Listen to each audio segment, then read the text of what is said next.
right, welcome to the Young Turks. Cenk, Uygur, and Kasparian with you guys. All right, Donald Trump going down for the third time, the 4th to 18th time. Well, we'll see how it turns out, right? Well, but we do have news on that, we do. And then progressives in Congress are doing something. We're gonna debate it a little bit. Is it just theatrics or is it positive movement forward? And I can't even believe that's gonna be a debate, but okay. No, it is gonna be a debate. Okay. It is. And then speaking of debates, they're having a debate in the right-wing community over trad wives. If you don't know what a trad wife is, first of all, super awkwardly named. We will tell you later, and then we'll tell you what the kerfuffle's about, and I think you'll be deeply amused. Okay. We begin with serious news, though. Yes. So there is some international news I wanted to talk about today. Let's get to it. I think Israel is a democracy, will remain a democracy. I think it'll be a stronger democracy after some of these reforms are met. People don't understand democracies. They don't understand that France can have these divisions, that the US can have these divisions, that Israel has these divisions. But the strength of democracy is that we voice these divisions, we protest, but ultimately we make important democratic decisions, and that'll be the case in Israel as well. Prime Minister Benjamin Netanyahu from Israel, of course, is now trying to defend the decision to weaken Israel's judiciary system. In fact, this was a decision passed by lawmakers in Israel this week, and it has sparked mass protests, including protests from members of the military. We'll get to those details in just a moment. But first, a few details about what has been done to the political system in Israel, what the fallout is, and what we could expect in the future. So before we continue, it's really important to understand that unlike the United States, the Israeli government does not have a constitution. So when it comes to their judges, they do have a system of checks and balances. The judges are able to decide on whether or not the actions of the lawmakers are reasonable or unreasonable. So they don't base their decisions on constitutionality because they do not have a constitution the same way the United States does. Now, the bill in question here that passed on July 24th significantly limits the Supreme Court's oversight of government actions and policies and ends the court's ability to strike down government decisions and appointments on the basis of reasonability. So again, the whole point here, what they're doing, the lawmakers under the leadership of Prime Minister Netanyahu, is they are weakening their system of checks and balances, weakening the judiciary in the country so they can essentially go forward unchecked. Go ahead, Cenk. Yeah, so it's even made worse by the fact that it's a parliamentary system. So once the ruling party has a majority in parliament, as Netanyahu's does, and they appoint the prime minister, if there is no judicial check at all, so unreasonable is the equivalent of unconstitutional in our system. So now the judiciary cannot rule anything unreasonable that the prime minister does or parliament does. So then that judiciary becomes totally irrelevant politically. So that means that whatever Netanyahu says and gets his party to agree to in parliament, it's over. That's the law of the land. So they can basically do anything they want. The unreasonable standard was to check for minority rights and to make sure they were following the democratic principles of not just majority rule, but minority rights and protections of human rights, etc. And now those things do not exist anymore. So whatever Netanyahu says becomes the law of the land in Israel. That's what people are concerned about. Honestly, that little piece that you saw there, I thought Stephanopoulos did an awful interview. He did not explain that, and he never asked him about that. And it was just propaganda for Netanyahu. It was pretty gross. We're gonna have a few other examples of that in just a moment, but I do want to also talk a little bit about the protests. The protests have been ongoing for months to the lead up of the passage of this legislation, to the passage of weakening the judicial system in Israel. And after the lawmakers passed the legislation on Monday of this week, the protests really did explode even further. So last week, by the way, there were members of the military in Israel who said, we are not going to participate in the military as a form of protest. And so last week, 1,142 Air Force reservists announced they would end their volunteer duty in protest of Benjamin Netanyahu's attempt to overhaul the judiciary. Among them is Lieutenant Colonel N. His name is obviously not N, but that's what he would like to go by. Who was asked? He was asked to be only referred by his rank, and here's what he told NBC News. I came to the conclusion that this government is the biggest danger that Israel faces right now, more than any external enemy or threat, be it Iran, Hezbollah, anyone out there. Since I don't believe in violence inside Israel, the only option that I was left with is to stop serving in reserve because I don't want to serve a dictatorship. And despite that public outcry, Netanyahu absolutely insists that these changes are not gonna weaken Israel's democracy, but rather strengthen it. And here's a little piece of that propaganda in the interview that Cenk was referencing right here. I think we have to bring back Israeli democracy in line with what is common to all democracies. The essence of democracy is the balance between the will of the majority and the rights of the minority. And that's achieved by the balance between the three branches of government. That's been taken off the rails in Israel in the last 20 years because we have the most activist judicial court on the planet. And it's arrogated for itself powers from the government, from the executive, and the legislative branches. So we're trying to correct it, but I want to bring the pendulum to the middle. I don't want to bring the pendulum to the other side. There's a middle ground there, and I hope we can achieve it. But that's why we're doing it. Imagine that in the United States, the Supreme Court could tell the executive, the president, okay, they could say, we are nullifying any one of your decisions just based on something that we think is unreasonable. You would not accept it, we don't accept it, but we have to correct it, and that's what we just did. It's a minor correction. It's described as the end of Israeli democracy. I think that's silly, and when the dust settles, everybody will see it. Now keep in mind that Benjamin Netanyahu leads a right-wing government in Israel right now. He is a right-wing politician and is also facing some pretty serious bribery and corruption charges. So the timing here is pretty convenient for Netanyahu. But Cenk, I don't know, maybe I'm being unfair. Do you believe him? Do you think that he's just trying to get the pendulum to swing to the middle? Look, Netanyahu's allowed to do any propaganda he likes for himself. But it's Stephanopoulos' job to check him. He had 4 outrageous things right there. First of all, he's like, imagine if in America, the president or the legislative branch was overruled by the Supreme Court. Yeah, I can imagine that because it happens all the time. Like that's our system of government, and that was your system of government until you just destroyed it. He's like, look, we're just trying to look for balance. No, you're not. You had balance. Now the judiciary is irrelevant, so you don't have any balance at all. And again, in a parliamentary system, for example, in America, since we don't have a parliamentary system, we can have the Republicans hold the House, the Democrats hold the Senate, Democrats hold the presidency. You got a balance of powers, you got checks on one another. No, in a parliamentary system, the prime minister is picked from the majority, so there's no brakes left in that car. Then he says, I'm for a balancing of majority rights and minority rights. No, but this eviscerated minority rights. Now the minority, whichever minority, in any direction in Israel, can't be protected by the judiciary.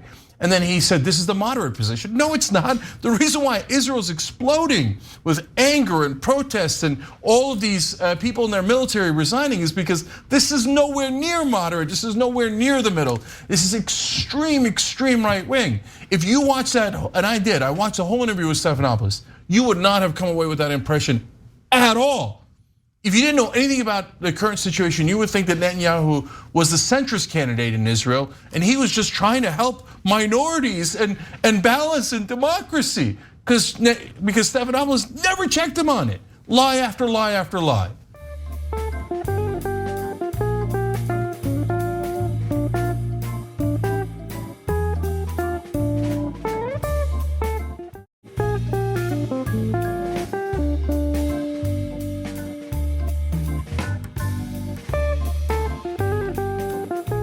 So I should also note that in response to a question about the protests, the ongoing protests in Israel, Netanyahu simply says, we'll get over it. They'll get over it. Not a big deal. So just force this, knowing that the majority of people in the country are not in favor of weakening the judicial system in the country, and hope that within due time they will get over it, they'll just move on. We'll see if that's the case. But I do want to go to one last video here because he as I mentioned earlier, is facing some charges having to do with fraud, breach of trust, and bribery. And he denies any wrongdoing and is even offended at the insinuation that he has connected this weakening of the judicial system to his own potential criminality. Let's watch. And what do you say to your critics who say that this reform was designed in part for you to protect yourself against these corruption charges you've been facing? Well, I think it's ridiculous. It has nothing to do with my trial because it's been proceeding for 3 years. It's actually unraveling. I don't know if you know that a few weeks ago, the 3 judges called in the prosecution and said, listen, we haven't heard yet any of the defense witnesses, but we're telling you, drop the bribery charge. That's the main charge. You should drop it right now. So look, I have only one request for my trial that hasn't been met so far, that we have live television coverage of the trial. It's the best show in town. This has nothing to do with my trial. It's a bogus charge. So he says it's a bogus charge. But again, the timing, super convenient for him, super convenient. So what the people on TV never tell you, for understandable reasons, is that they oftentimes get these guests in a competition with other shows. And so how do they compete to get Netanyahu on ABC instead of NBC or CBS? Well, they promise him goodies, that they'll be fair to him, So then what they do is 100% marketing. So Stephanopoulos asks a softball question disguised as a hardball question. It looks like Stephanopoulos is challenging him on the fact that he has these criminal charges against him. But he knows that Netanyahu knows that question is coming, so Netanyahu has a BS answer ready. Oh, I am innocent, I want the whole world to watch. Oh, the bribery charges are gonna be dropped. Oh, this has nothing to do with my case. I mean, it would affect it completely, but it has nothing to do with it. If you're doing a real interview, you then challenge him after that with facts showing that he is wrong. Nope, no follow-up at all. So when you ask the question, it's meant to help him do marketing to pretend that his case is not relevant when it's definitely relevant to this. So it's just a miserable interview. And at the end, Stephanopoulos with another hardball question of like, well, President Biden seems to disagree a little bit. He wanted you to slow down, did you? Like, first of all, that's not even the question at hand. Israel's having an internal issue here. Who cares what Biden thinks or McConnell thinks? I get it, your relationship with America is relevant. Yeah. I understand that. But again, it's such a softball because then he gets to go, oh yeah, no, I did slow down for 3 months because Biden asked me to because I'm such a great ally to America. Well, no, you slowed down because you were worried about national security and all those people that were gonna quit and you use it as a way to get more support. And I hear you, and that's normal politics inside your own country, but you didn't soften it 1%. And so it made it seem like he agreed with Biden when he doesn't. Even Biden, who's gonna give him everything he wants anyway, right? But put out a strongly worded letter about Netanyahu. But if you watch that interview, again, you would probably think that Netanyahu and Biden agree 100% at this point, when that's not remotely the case. Look, at the end of the day, we here in the United States, like as ordinary citizens, have no control over what happens in Israel. It's really important for the people of Israel to do what they've been doing, to stand up and to be persistent in their protests, be strategic in trying to get this power-hungry right-wing prime minister out of office. I think that that's like what they should focus on. But here in the United States, we should focus on our own government and what our own government supports, right? So I'm not interested in Biden's strongly worded letter to Benjamin Netanyahu. The argument that we hear from the US government in regard to Israel over and over again is this is the strongest democracy, this is the best democracy in the region. How are you gonna make that argument as you're funneling billions of dollars in US tax money to Israel, right? To help them with Iron Dome, to help them with their military. What is the excuse gonna be now, right? How are you gonna argue that it's a democracy while the only pressure the US government has applied to the Israeli government on this issue is a strongly worded letter? Yeah, don't get me wrong. Like Biden definitely disagrees with him, and Netanyahu, who almost made it seem like that he agreed with him. But the disagreement is irrelevant, and that's why I don't even like the question, because the question is, If Stephanopoulos knows we're not going to do anything to Israel, he knows we're not going to take away $1 from Israel. He's just doing this as like a way of, again, seeming like he's asking him a hard question. Ooh, could this endanger your relationship with America? Okay, why don't you ask Biden next time he's on? Are you going to cut a single dollar? Look, no one in mainstream media would even dare to ask such a question. And so if we're all outraged, and Biden is genuinely outraged at how Netanyahu is destroying democracy in Israel, and if you love our allies in Israel, you would want democracy, you would root for them to have a healthy government that is more democratic, well then you would push your allies in the right direction. But are we gonna do that? No. We can't, look, people will love to throw around identity politics here to cover for their political positions, especially their right-wing positions. But the reality is, of course we're not gonna do anything because of the lobbyists. So I've been covering politics for 25 years. It doesn't matter if it's a Republican or a Democrat in charge at all. Israel's funding has never been cut, it's only been added to every single year. No politician is ever allowed to question it. When Ilhan Omar questioned it a little bit, they did a resolution calling her an anti-Semite when she made the most obvious point in the world that lobbyists matter, not just for Israel, but for Saudi Arabia, for all these countries, and for all these companies and interests. To pretend that the lobbyists don't matter when they're funneling millions and millions of dollars into these politicians is absurd, and it's a giant lie by the American media going, I don't see it. Oh, did the money wind up in ads for us? Oh no, golly gee, get out of here, man. We know nothing's gonna happen. It doesn't matter if Attila the Hun runs Israel. We're gonna give him more money and more money and more money, because it has nothing to do with our love for Israel. It doesn't, because if it did, then we would want to actually help our ally go in the right direction. No, we don't care. Those politicians just want the money and they will do as they're told. Look, people are gonna get really mad, but Netanyahu's not 1% worried because we're not the boss of him. And he knows it, and that's just the reality. Same reason, by the way, that Mohammed bin Salman in Saudi Arabia, not 1% worried because we're not the boss of him. And that's how these lobbyists have completely taken over our government.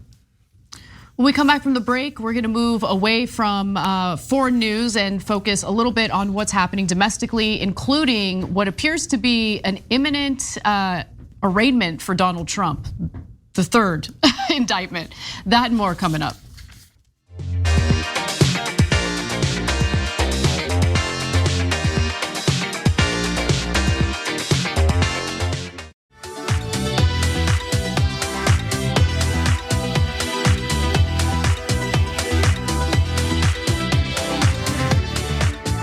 All right, back on TYT, Cenk and Anna with you guys, and Ingram, who I think is a recent member, gifted 5 Young Turks memberships. So we appreciate it, you're awesome. Casper.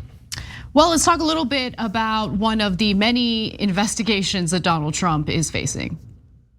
Trump's lawyers were told to expect an indictment during the meeting this morning. However, Trump and a spokesman are disputing that. Trump received a letter from Smith's office last week saying he's a target of the investigation. That letter outlined 3 federal statutes: deprivation of rights under color of law, conspiracy to defraud the United States, and tampering with a witness. New reporting indicates that Donald Trump's indictment in the case involving his attempts to overturn the 2020 election is imminent, although it seemed as though it was going to happen today. So far, no word on that. However, as you heard in that video, Donald Trump's legal team did meet with Jack Smith, the special counsel investigating Trump in this particular case, and here are the details. So Trump attorneys Todd Blanche and John Lauro were meeting in Washington with prosecutors from special counsel Jack Smith's office Thursday morning, and that's according to 3 sources with direct knowledge of the situation. Members of the grand jury hearing evidence in the case were seen arriving at the federal courthouse earlier in the morning. Now, as was also mentioned in the video that you watched, Trump is denying that there's any indication that his indictment is imminent in this case. And he also wrote about this meeting that his lawyers had on Truth Social, claiming that, quote, my lawyers had a productive meeting with the DOJ this morning, explaining in detail that I did nothing wrong. I highly doubt that's what happened, was advised by many lawyers and that an indictment of me would only further destroy our country. No indication of notice was given during the meeting. Do not trust the fake news on anything. So, Cenk, thoughts on this? Do you believe that an indictment in the 2020 election case is imminent? It certainly looks that way. So you wouldn't send the target letter unless you were going to indict him. And Trump's team meeting with Smith's team ahead of time is very normal, but nothing's going to come out of it. Because normally you'd be talking about potential plea deals, but I can't imagine that they would do a plea deal here. I don't know what they would plea for. I don't know what Trump would accept. I can't think of a single thing that Trump would admit to doing wrong. And by the way, that doesn't mean that Trump would never do it.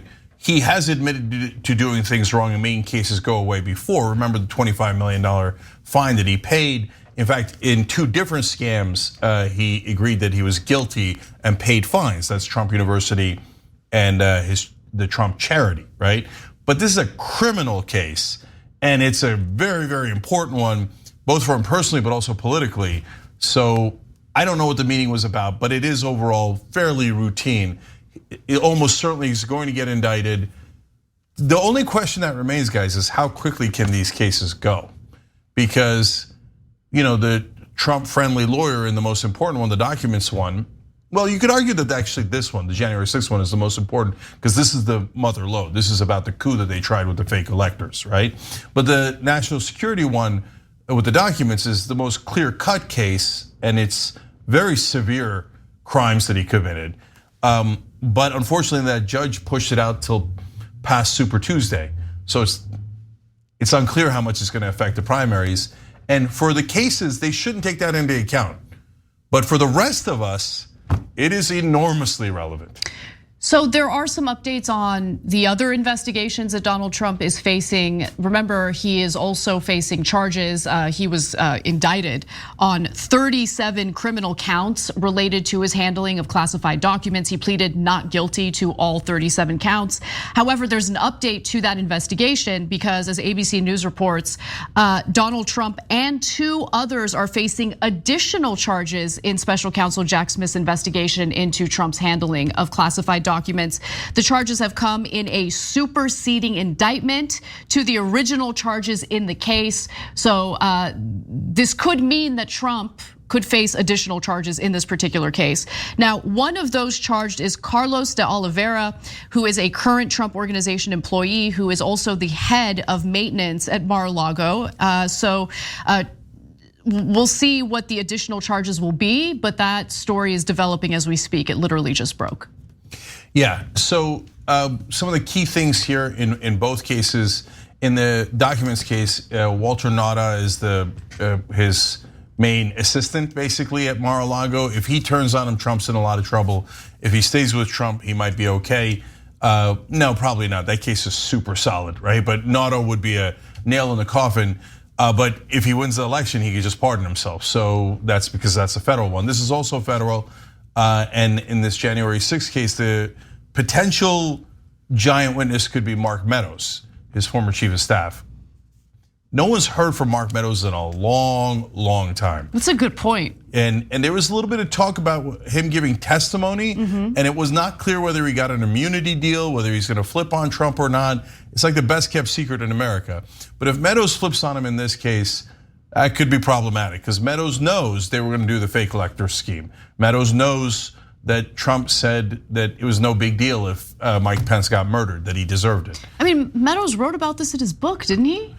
No, Navarro wrote about it in his book. That's right, that's right. Meadows has been in a witness protection program since the Trump presidency ended. So we'll see. Not literally, by the way, just in case you're wondering. But he has been hiding out, and it's weird how no one's talking about him. So I wonder if they already flipped him and they're trying to keep that ace in their pocket, but that's speculative. Look, honestly, the circus that has kind of developed in American politics is concerning, right? So like you have the head of the Republican Party, still the head of the Republican Party, Donald Trump, looking ahead toward yet another indictment on another case, and that's of course having to do with his attempts to overturn the 2020 election. you have the other two issues, right? The hush money payments. Then you also have the issue with his handling of classified documents. Then you look at Republicans in Congress, like Marjorie Greene, printing out giant props of Hunter Biden naked, right? To show during a House hearing. Like, can we where are the adults? Like, are any competent people left? Well, no, of course not. And remember, look, I write about this in my book, Justice is Coming. As recently as a couple of election cycles ago, 95% of the time, the candidate with more money wins the congressional elections, okay? So what that means is, and it used to be 97%. So what that means is, even if you're in the 3 to 5% who are honest, and you won, they're gonna come for you over and over and over again. And eventually, the ones who keep taking the money and doing the wrong things are going to dominate in this system. And they are dominating. So that's why nobody's trying to pass any laws, because the laws would help you. The only laws that they pass are to help corporations and the wealthy. And you see it over and over again. Now, the Republicans are brazen. They do it 24/7. They've never passed, they're not even trying to pass a single law that would help the average American.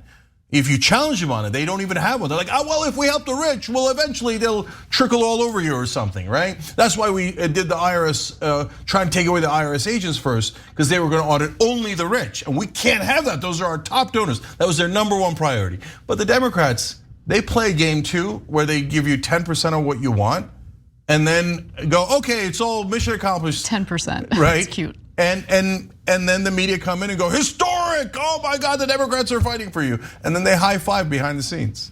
So some more developments in the investigation into Trump's handling of classified documents. So he's facing 2 additional charges.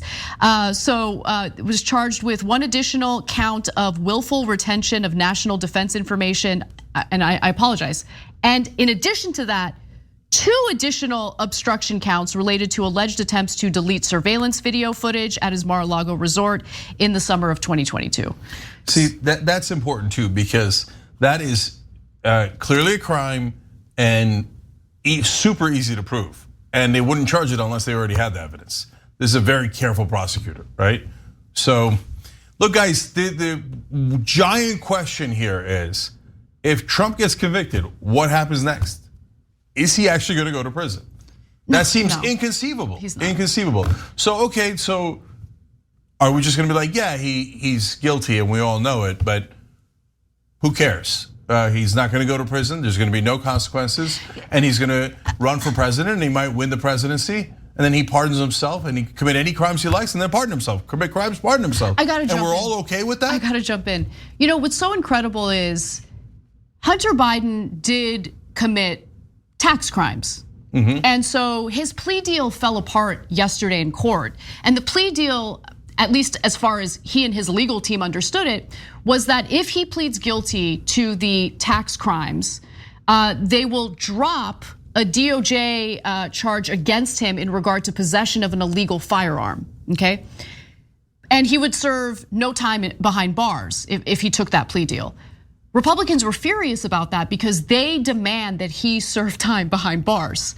Now look, he committed a crime, and if I were to avoid paying my taxes, especially if I've been making millions and millions of dollars, I don't know if I'd end up in prison, right? But I certainly wouldn't get any special treatment. Ordinary people would not get special treatment. So I hear the GOP out on that. However, they provide cover for all of Trump's criminality, regardless of what he does. It doesn't matter what he does. Handling of classified documents, who cares? Who cares? Let's try to find a hollow whataboutism comparing Trump to Biden, even though Biden handed over documents as soon as he realized he was in possession of them. Whataboutism goes both ways. Right. So and I dare any Republican to answer this honestly. There's no way in the world they will, not one, okay? What if Biden had done the same things Trump did? Would you want him being prosecuted or not? And you know you would. So go ahead and lie to yourself if you want, okay? But we all know it and you know it. Oh, Biden took home documents. He didn't take home top secret documents. He didn't stuff them in the bathroom and et cetera. And much more importantly, when he found the documents himself, turned them over, when the FBI said, hey, Mr. President, we know you have documents to Trump, he's like, oh, no, I don't. Why did he lie to the FBI? He lied to his own If Biden lied to the attorneys. FBI like that and hidden the most top secret documents we have, including about our nuclear programs and about the nuclear programs of our allies, you guys would want his head on a stick, and you know that. And you know that. Imagine if Biden came up with a scheme of having fake electors, that when he loses an election, he just puts in the fake electors and says he won. Can you imagine? And Kamala Harris is his vice president. She goes, no, I'm going to recognize the fake electors and not the real electors. You guys would have civil war. You would be so mad. You would commit massive violence, okay? And you all know it. You all know it, right? But when Trump does it, oh, that's my daddy. That's my daddy's. I'm a little baby, so I'm gonna let my daddy commit every crime and not do a goddamn thing about it. Try to be an American for a change, okay? We believe in democracy. Well, I don't know what you guys believe. Why don't you guys move to Saudi Arabia? Trump loves it so much. You guys can all move there. No, I gotta say the tete thing that you just did was amazing. Okay, let's move on.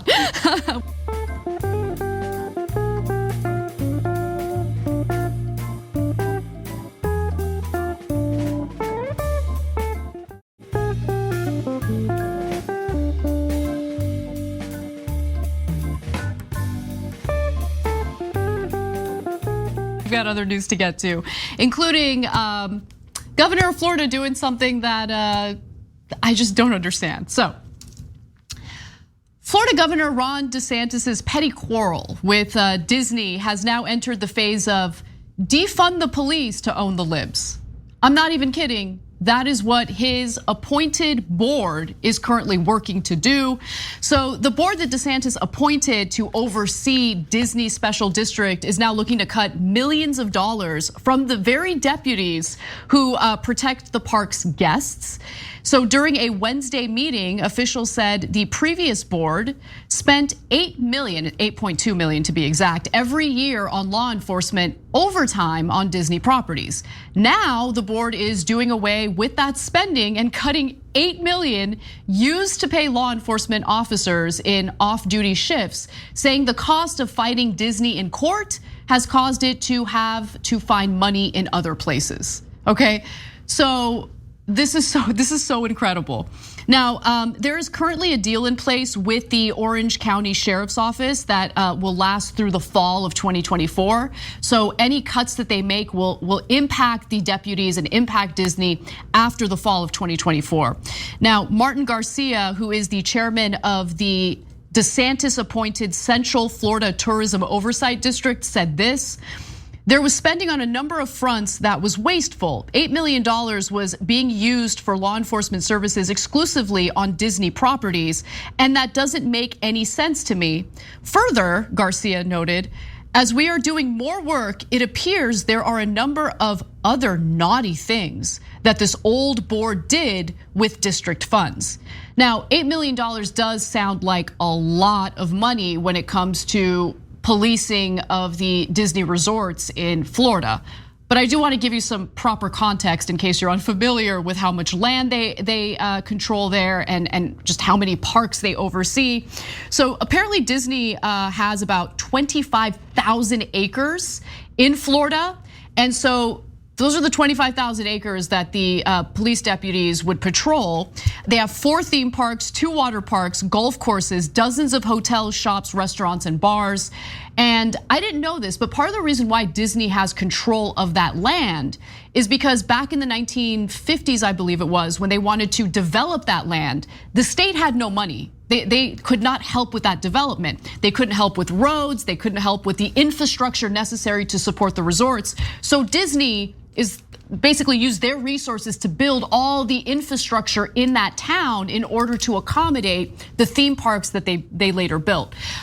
So they also do contribute taxes to the state of Florida. This is very different from some of these sweetheart deals and the subsidized projects that other states do for, let's say, Amazon warehouses. Don't think of it that way because it is different from those subsidies.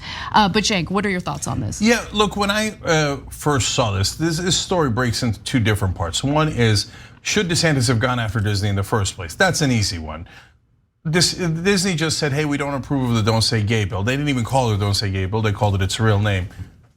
they didn't do anything. Like, it was just like an empty statement. And so like, if you're in the LGBTQ community, there's nothing even to be too happy about. I get, okay, good, a company says something nice, but there was no consequences, no nothing. Okay, they didn't fight back 1%. But DeSantis caught feelings. And so the reality is, of course, it isn't about feelings. He thinks, oh, if I go after Disney for being too woke, my base will be happy, because this is the original bill is about discriminating against people in the LGBTQ community. And DeSantis thinks, not me, DeSantis thinks his base hates the gay community. And so any controversy that gets a lot of attention, where DeSantis is seen as the fighter against the LGBTQ community, he thinks is going to be a political win for him. So that's the easy part. But when he turned to, hey, I'm going to take away their authority here in running this town in Florida, I was like, well, I'm not sure they should have that authority.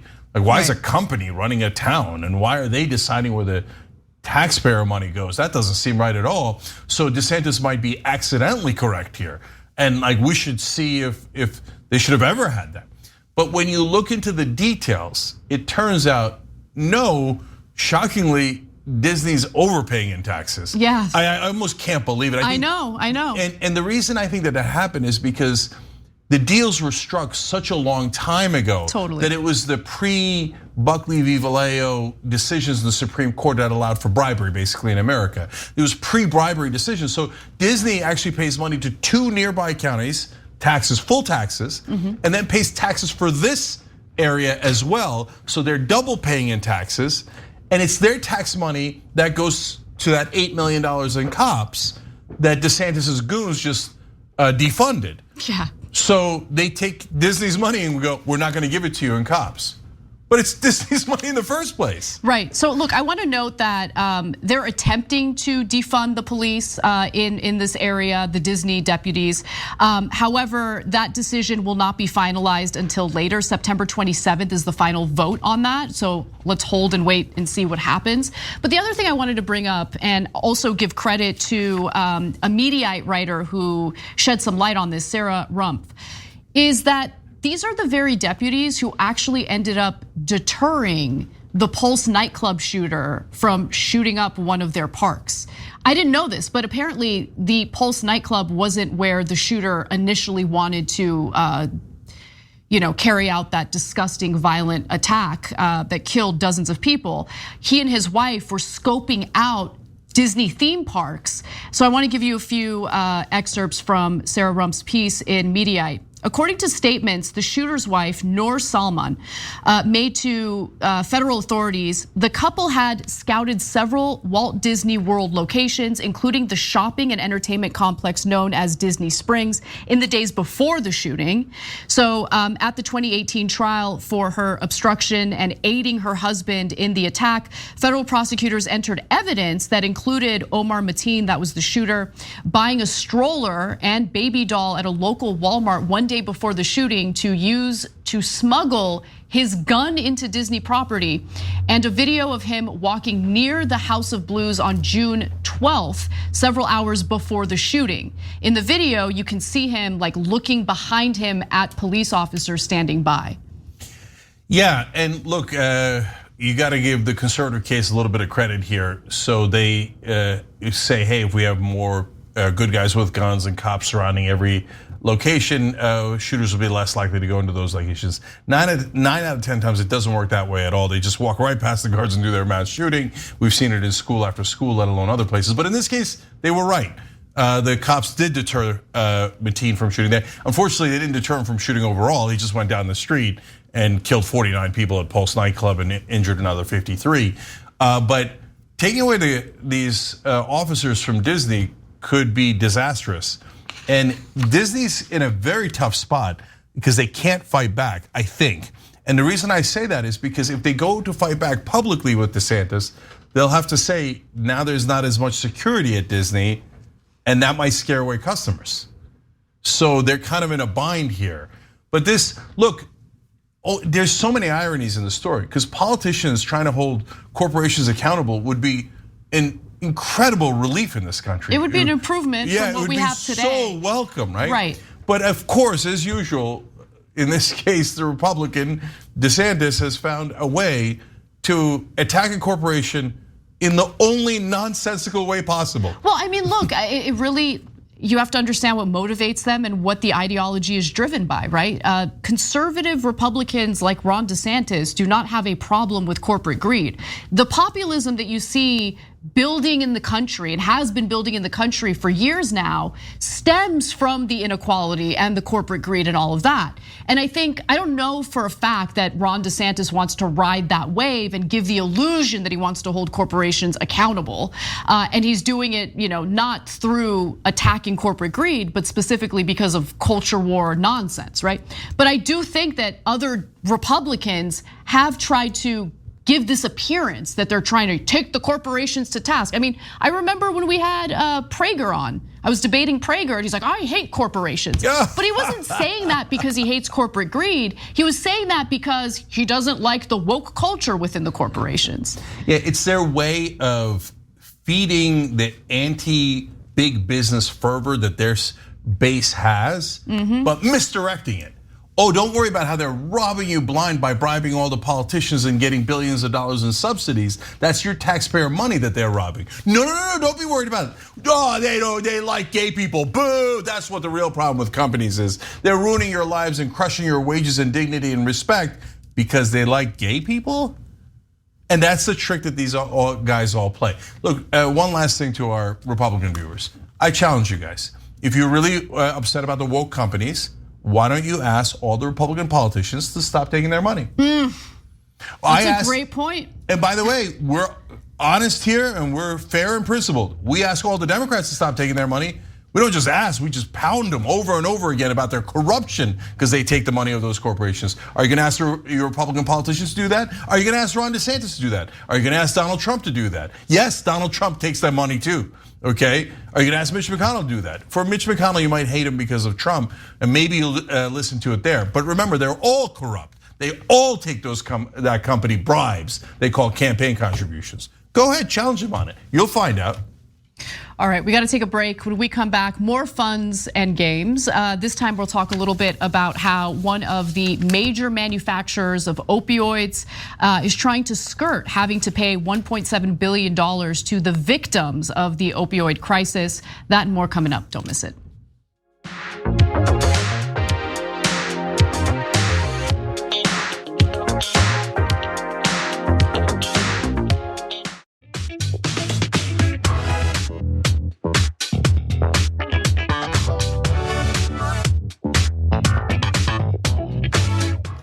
All right, back on TYT, Cenk and Anna. I was in the middle of answering a question during the social break, so I'll just finish that thought. Hold, was that a member? Yes. Okay, perfect. We actually have videos that we didn't even get to about the UFO hearing yesterday because John was just not buying the story and it was awkward to talk about it with someone who doesn't care. Why don't we talk about it a little bit in the bonus episode? Oh, okay. I'll definitely address it there. Okay. The aliens have definitely come here. It's not even close. Oh, okay, never mind. We're not gonna talk about it. No, we're gonna talk about it and we're gonna have a rational conversation. I don't understand why people can't understand simple logic. Anyways, we'll talk about tyt.com/join to become a member or hit the join button below on YouTube. And Bruce Salazar, thank you for gifting 3 memberships to the community. You're awesome.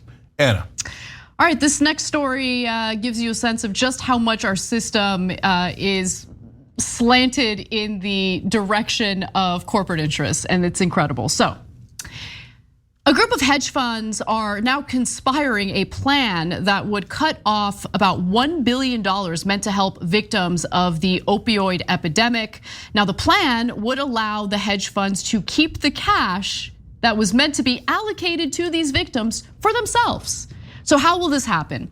Now, it's important to understand a little bit of context. Let's go back and talk a little bit about a particular opioid manufacturer, okay? So at the center of this story is drug manufacturer Mallinckrodt, which was the country's largest producer of opioid pills between 2006 and 2014. So they were taken to court for their role in the opioid crisis in the country, and the results of that, case led to a $1.7 billion payout to the victims. Now, court papers filed in 2019 in connection with a federal investigation into the company showed that Mallinckrodt sales representatives discussed how consumers of their opioids were becoming addicted, with one writing the pills were just like Doritos, keep eating, we'll make more. And boy, did they make more, a lot more. So when I say that they were the top opioid producer in the country between 2006 and 2014, here's what I meant. Between 2006 and 2014, the manufacturer made 2.3 billion opioid pills, making it the single largest producer in the United States during that period. And that's according to the Drug Enforcement Agency. And the DEA records later showed that 40%, nearly half, 40% of all opioid pills sold in US pharmacies between 2006 and 2012 all came from this one manufacturer. So here's the outcome of the lawsuits. There were municipal and state lawsuits toward this company. And so Mallinckrodt last year agreed to pay $1.7 billion to resolve thousands of lawsuits brought by state and local governments and opioid addicted individuals who accuse the company of helping cause a public health crisis. And the settlement funds were supposed to be paid through 2030. Okay, and they were meant to help state health departments buy life-saving overdose reversal drugs like Narcan, and also pay for the treatment costs, the rehabilitation costs for people who took the prescription drugs and became addicted to them. So far, about 1.3 billion of the 1.7 billion has yet to be paid, and this is where the hedge funds come in. I'm gonna stop for comment, Cenk. What do you think about this so far? Yeah, this is a disastrous idea. It was also inevitable, and it is really important that the courts find a way to make sure this does not happen. So let me tell you guys about what the idea is, because I haven't gone to those details yet. I know, I'm with you. But I just want to say, look, hedge fund guys are always going to try to stiff people on their bills. And it's not like, it's capitalism. They're not gonna just give over billions of dollars in money, right? They're gonna fight tooth and nail, and it's the job of the government to protect you, as they were supposed to do with these opioids. They didn't. Individuals and states had to sue to get redress of grievances, and now, of course, the wealthy are coming in to undo it all to begin with. All these opioids were heroin to be in the first place. They just legalized it and let guys in suits sell it. Once we allowed for bribery, all of this was inevitable. Now, the worst part about all of this is there is a plan in place involving these hedge funds to essentially assist this manufacturer in avoiding having to pay out the money. Okay, remember I told you that 1.3 billion of the 1.7 billion has yet to be paid to the victims of the opioid crisis that was partly caused by this manufacturer just pumping out pills into the market. So Mallinckrodt is talking to hedge funds about filing for bankruptcy and avoiding payments intended to help people addicted to opioids. As part of a prearranged deal, the manufacturer will propose to write off about $1 billion from what it still owes to addiction victims and state and local governments, while making a one-time payment of roughly $250 million.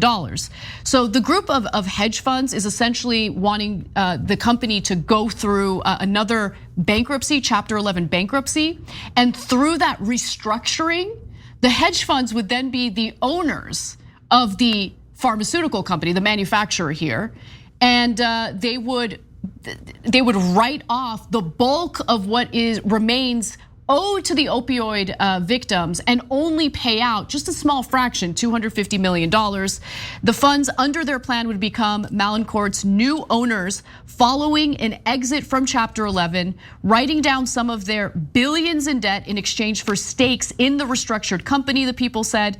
They could stand to lose out if the company's stock plummets in value after it exits from bankruptcy, but they could also be big winners if Mallinckrodt buys back stock, which they certainly will, or pays out dividends to its new shareholders, the people said. Yeah, so first of all, this is really important. They're not bankrupt. The Wall Street Journal says in the article, like, Well, the hedge fund guys are worried that they are less profitable now and they're worried about their investment. Yeah, that's called capitalism. So what? You guys sold a drug that was highly addictive. You did it on purpose. You knew that it was going to not only get a lot of people addicted, but get a lot of people killed. And you profited off of it. You got caught. You did a settlement. And now you're saying, yeah, I know, but that's going to hurt my profits. I know, that's why you were sued. Because we want to hurt your profits. Because you profited off of their deaths, right? And so now they're saying, yeah, but look, if we just declare a false bankruptcy, we'll just pretend we're bankrupt, it's going to wipe away our debts. Now, if they did this normally and the other end of the transaction was another company or private interest, they wouldn't let them get away with it, because then both sides are fighting for $1 billion, and the other guys would sue them to oblivion, and they'd fight this out forever and ever, and one side would win. But the hedge fund guys are thinking the other side is just the government. It's much easier to beat. And remember, all we gotta do is grease these politicians. They do anything they want. Remember when they legalized heroin for us? You think that they're gonna fight us tooth and nail? No, they're gonna let us keep, if not the entire billion, a giant chunk of the billion if we do the scam. But if they're allowed to do this scam, then anyone who is not bankrupt can declare bankruptcy to not pay their bills, especially bills to the American taxpayer. This happens all the time with corporations. I want you guys to really absorb this, okay? Because of the bankruptcy bill that Joe Biden championed, students are unable to discharge their student loan debt, even in the case of a bankruptcy. However, corporations that are doing well, are actually very profitable, are able to declare bankruptcy in an effort to skirt financial responsibility as a result of litigation. That is exactly what this is. And by the way, I want to provide the evidence for how profitable this company is, right? Because back in May, executives from Mallinckrodt had a shareholder meeting. And during that shareholder meeting, here's what we found. Around the time that Silver Point and other funds approached the company over plans to back out of the settlement in the spring, it had about $480 million of cash on its balance sheet. I wish I was that bankrupt. God, seriously. On its balance sheet, and around $200 million available to be drawn under a bank line of credit. And it wasn't in default under any of its debts. And that's according to public filings and people familiar with the matter. During that shareholder meeting, the executives are like, oh, we're doing real well, man. It's just so brazen. This whole thing is so brazen. So guys, if they, like I said, if they get away with this, then any company can say, I'm not paying any of my bills, okay? Especially if I owe the taxpayers, I'm gonna screw them. I'm gonna do a fake bankruptcy. Look at how the Wall Street Journal took those facts and how they framed it. Because Wall Street Journal is written for, of, and by corporations. So they're gonna spin the entire story into, oh, poor Mallinckrodt, poor hedge fund guys. They had to do this. Now, they never clarify in the article that they're sitting on $480 million and not at all bankrupt, right? Instead, they wrote this sentence about the hedge fund guys. They also argued that if Mallinckrodt continued to make payments to the opioid trust, it would hurt the company's finances and could breach legal obligations to investors, according to people familiar with the matter. The people familiar with the matter are the hedge fund guys that are doing the scam in the first place. They plant the story in the Wall Street Journal, and the Wall Street Journal tells you, well, they're having trouble with their finances. What does that mean? What does that mean? Are you bankrupt or are you not bankrupt? Everyone has trouble with their finances. Hey, we thought we were gonna make $500 million and we only made $400 million. Oh, trouble with your finances. Such a vague term, but it gives you the appearance that they're struggling when they're not at all struggling. Yeah, and later in the piece, they write about how much cash they have on hand and how much they have for their line of credit, but it's disconnected in the piece. Yeah, right? Yeah. And it, like for the first, I mean, you read pages of this article and you're thinking, these poor guys, are they going bankrupt? And at the end you find out, oh yeah, by the way, just kidding. We have some sort of obligation to tell you that they're not at all bankrupt, okay? So anyways, look guys, there's one other element to this. So not only is this a scam to rip off the taxpayers and to the people who got hurt in these situations, but at the end, once they go through the bankruptcy, the senior lenders get, and the senior investors have the most rights. Exactly. Well, it's these hedge fund guys. Exactly. So it's a win-win for them. They're like, okay, we do this thing, that way we stiff the average American for $1 billion, and we take control of the whole company, and we get all the profits. And by the way, I might just take that $480 million and put it in my pocket, which hedge fund guys do all the time. A lot of the companies that you know, Sears, Toys R Us, etc., went bankrupt because hedge fund guys bought them, took their cash, and put it in their pockets, bought mansions and yachts with it, and then go, oh, well, they ran out of money. So after news of this little scheme broke, this is how sick the system is, right? After news of the scheme broke, yesterday, according to numbers in the stock market actually rewarded this manufacturer, okay? Shares of the company rose 53.3%. Of course, you know why? Because the market doesn't care about morality. Yeah, it does not. The market doesn't care about American citizens or family members of the folks who died because of these drugs. The market thinks, oh, this is a good scam. Oh, bravo on the scam. You might rip off $1 billion. Well, man, your stock price is going up because you're now going to be more valuable. You might be up to, well, maybe you're not going to get the whole billion back, but we're going to price in that you're going to get hundreds of millions of dollars back through this fraud. Now, look, there's a way to end this, by the way. You sign onto a settlement that involves the government, and it involves state governments in this case, and then you renege on that, we should put you in prison. Totally agree. But like, if hedge fund guys heard that, corporate CEOs heard that, they'd be like, oh, outrageous. So you're saying we should be put in prison for just for stealing $1 billion? Yeah, that's exactly what I'm saying. When we come back from the break, I guess Cenk and I are going to debate on progressives in Congress. Are they engaging in theater, or are they really trying to get some legislation passed? That and more coming up. Don't miss it.